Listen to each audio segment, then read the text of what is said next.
Welcome back to KWB Radio. We are live in the Wellsburg, West Virginia broadcast studio. The date is June 23rd, 1944, and the time is 7 p.m. Other observationists are reporting a damaging storm approaching Steubenville city limits. Considerable damage is being reported throughout Ohio as a line of thunderstorms works east this evening. Listeners in Brooke County are asked to take necessary precautions. We now turn your attention to your nightly radio program, Blondie, starring Arthur Lake as Dagwood Bumstead and Penny Singleton as Blondie. Now, don't touch that dial, because there's nothing else on. You might just as well listen to Blondie.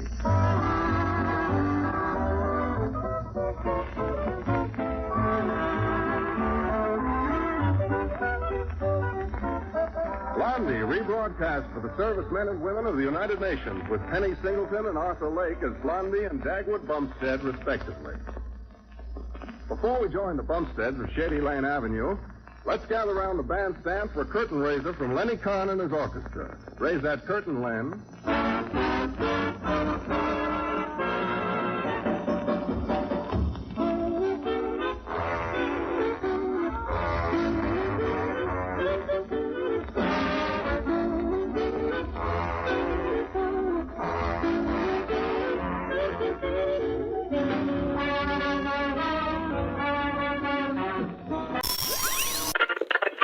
We interrupt your regularly scheduled broadcast with breaking news.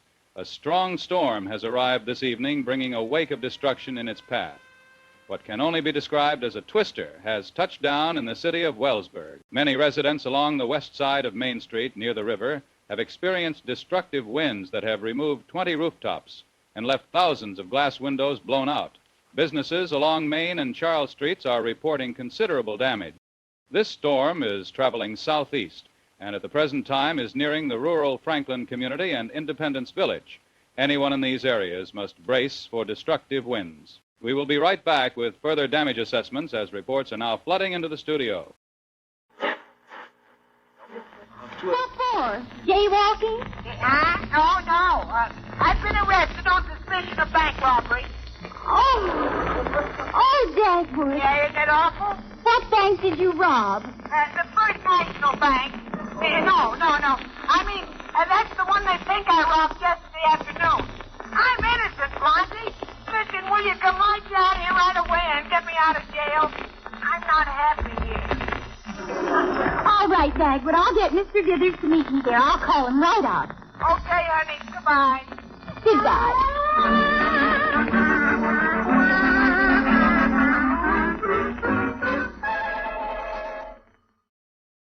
Ladies and gentlemen, Mr. William C. Gist, the county's farm agent, has just delivered some shattering news to us that complete destruction is evident in the Washington Pike District and Independence area.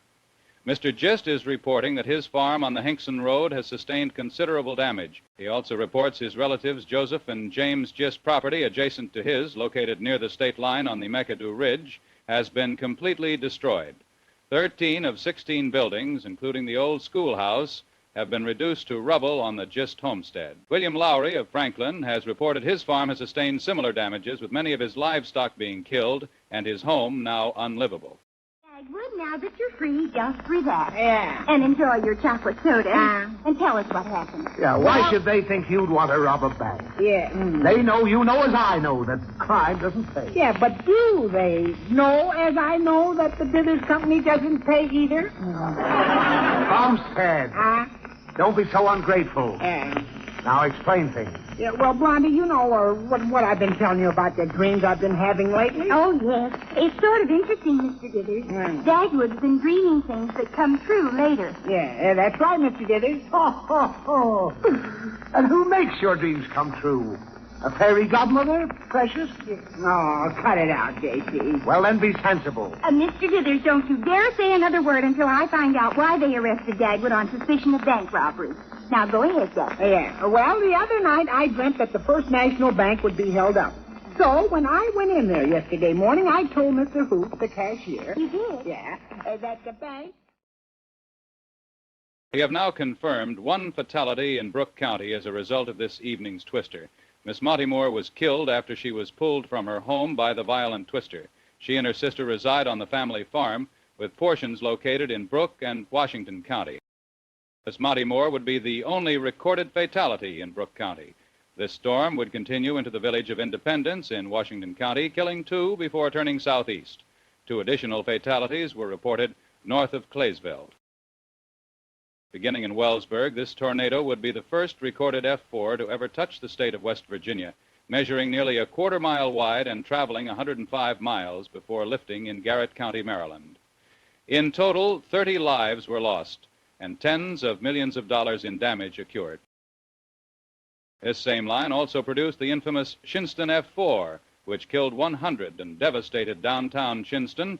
The Shinston F4 remains the deadliest tornado to hit West Virginia, and as of today, it's the 15th deadliest in our nation's history.